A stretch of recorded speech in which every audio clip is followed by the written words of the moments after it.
กับสบายดีFC ทุกคนคลิปนี้มาอยู่กับซ่องคำโพรถไทยแต่ง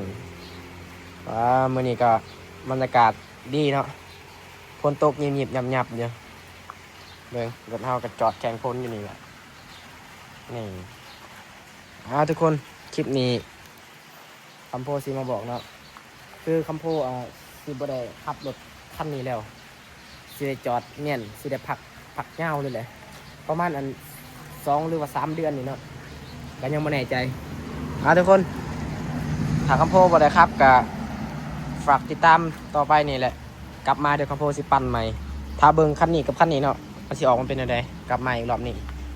คำโพสิได้ขึ้นไปเวียงนะทุกคนขึ้นไปเฮ็ดเวียกเฮ็ดงานนี่แหละก็ไปถ่ายคลิปไปยังนี่แหละติดตามเมียนต่อไปเนาะแอปแดงคือกันติดตามเมียนเดี๋ยวคำโพกลับมาคำโพสิให้เบิ่งอีกคือแบบว่าไปเอาประสบการณ์ประมาณนั้นเนาะถ้าเบิ่งแต่ตอนนี้น่ะสิเอาม็อกมันนี่ออกไปเมียนอยู่หน้าเนาะเพราะมันตากฝนได้ปลาอยู่นี่หัวมันนี่ก็สิเอาขึ้นเมียนอยู่เทิงเฮือนแฟนลังนี่แหละนี่หักแพงรถเลยจอดตากฝนนี่ประมาณ 3-4 มื้อแล้วบ่ได้ขับไปทางไหนฝนตกหรือบ่ได้ขับทุกคนประมาณนี้แหละก็คือสิบ่ได้ขับแล้วรถก็สิได้จอดยาวไปเลยประมาณนี้เนาะเดี๋ยวสตาร์ทรถออกก่อนสิเอาทางมันถอยเมียนอยู่พุ่นแล้วก็สิเกาะใส่คันนี้ออกไปหน้าเนาะก็สิเอาคันนี้ไปเลยเพราะมันสิเปื้อนแน่ก็เลยว่าใส่คันนี้ไปอันนี้ก็ทั้งเก่าเฮาตอนนั้นเนาะยังบ่ได้ซ่อมอยู่เลยโอ้ของแท้ทุกคนประมาณนี้แหละเดี๋ยวสตาร์ทรถกัน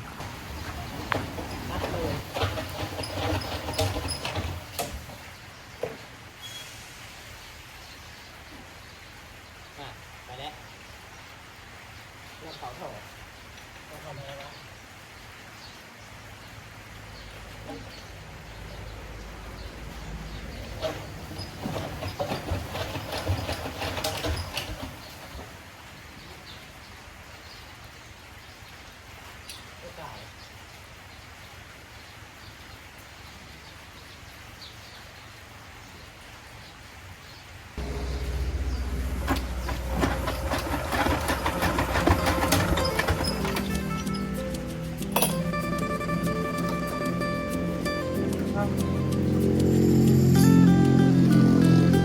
เป็นอะไรวะ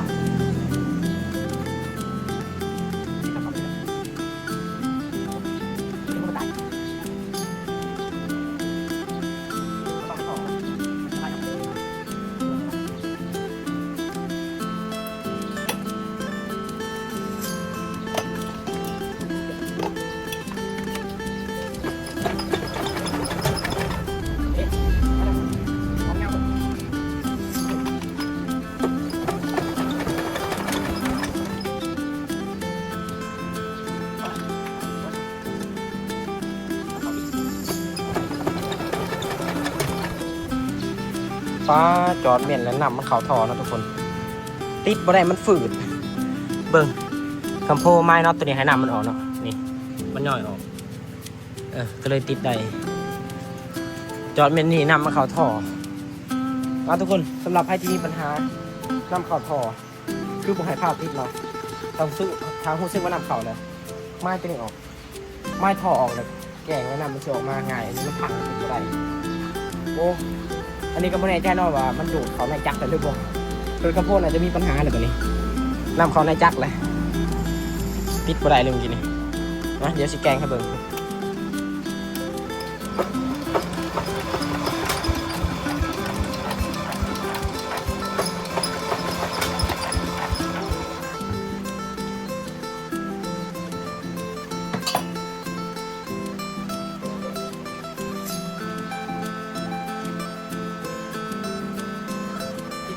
ได้เลย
ฝืดการเป็นแรกก็ฝืด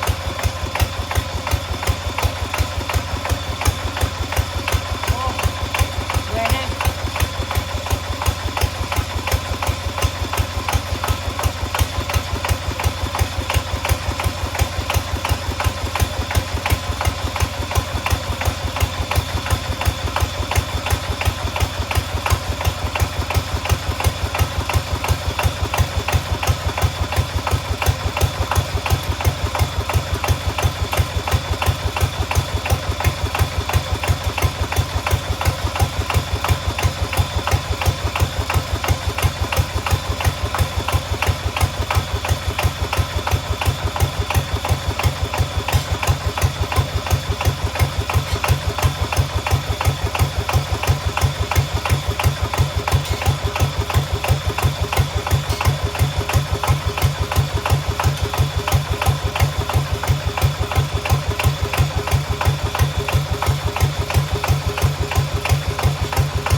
เพื่อสิติดได้เมื่อยแห้งน้ำมันเข่าทอควันน่าจะแม่นเลยอาการนี้เลยเลยเอาในไฟกันน้ำเข่าทอควัน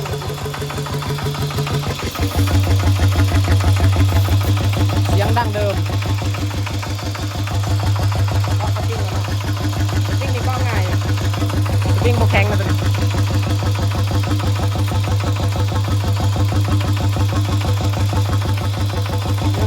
ปึ๊บก็ง่ายจะเกลือเลย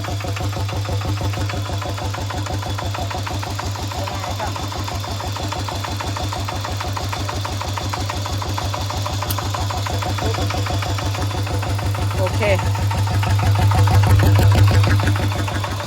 เอาทุกคนเดี๋ยวเอาโดดถอยไปหน่อยหนึ่งเนาะถอยไปหน่อยหนึ่งแต่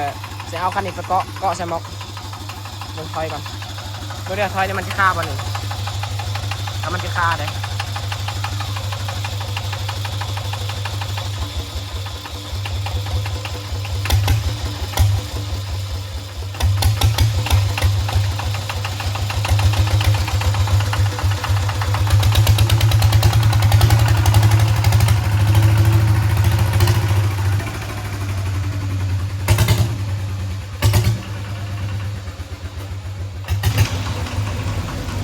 โอเคนะทุกคนตอนนี้เขาได้ถอยออกมาพอจุดมันมองเขาสิเมียนแล้วกันแต่เอาสิปลดหัวมันออกเอามอกมันเมียนแล้วสิเอาคันนั้นมาเกาะใส่เนาะเกาะจากคันนี้โอ้แต่ตอนนี้ฝนตกอะไรเบิ่งฝนเงียบๆอยู่เดี๋ยวไปปลดกัน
ไปเอาขนาดมัน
ตอนนี้ก็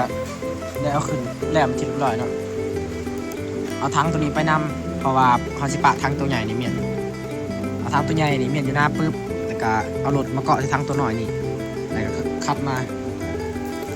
ขับที่ทั้งตัวนี้ไปเขาสิได้ขับมาเต็มรวม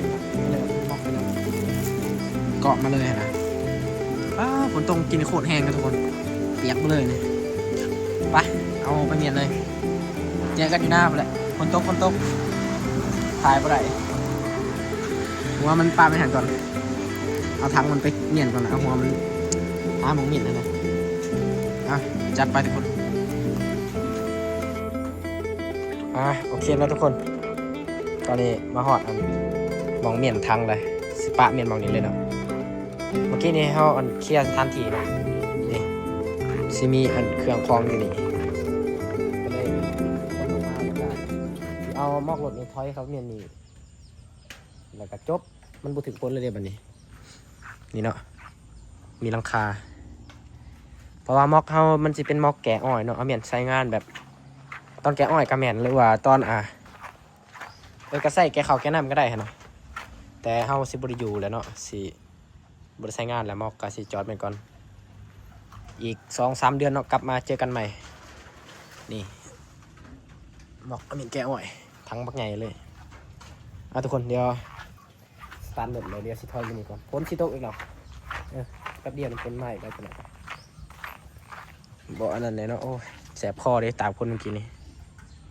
เดี๋ยวเอาเมียนก่อนเนาะ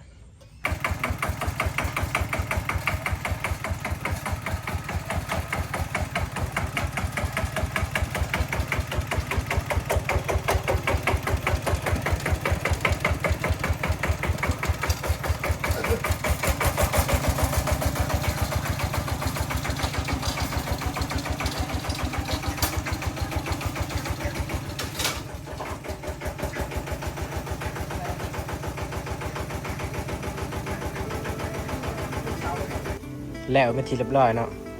การที่เอามอกไทยเมียนนี่ทรงนี่เลยทั้งพื้นนี้จะเป็นพานไทยเนาะ3 พานเอาประมาณนี้แหละทุกคนเราดูการเกี่ยวเข่าแล้วเนาะบัดนี้เจอกันใหม่พอกันใหม่กับกระโปรงรถไทยแต่งดูเกี่ยวเข่าไปแหละคลิปนี้กับบุ้มยังไรเนาะข่าวกับสิประมาณนี้เลยทุกคนเอามอกรถไทยมาเมียนเนาะหัวรถไทยก็เดี๋ยวสิเก็บเมียนอีกรอบหนึ่งถ้าว่ามันอันนั้นก็เดี๋ยวสิถ่ายคลิปให้อีกเดือนหนึ่งเนาะติดตามตอนต่อไปเนาะว่าคำโพสิไปใส่คำโพสิคลิปไปสร้างลงอีกกระทาเบิ่งติดตามเมียนทุกคนกดติดตามกระดิ่งแจ้งเตือนกดไลค์กดแชร์คลิปหน้าพบกันใหม่จัดไปกับคำโพรถไทยแต่งเดี๋ยวเสร็จคลิปมวนๆลงให้เบิ่งอีกเนาะฝากติดตามกันเด้อรถไทยก็จบ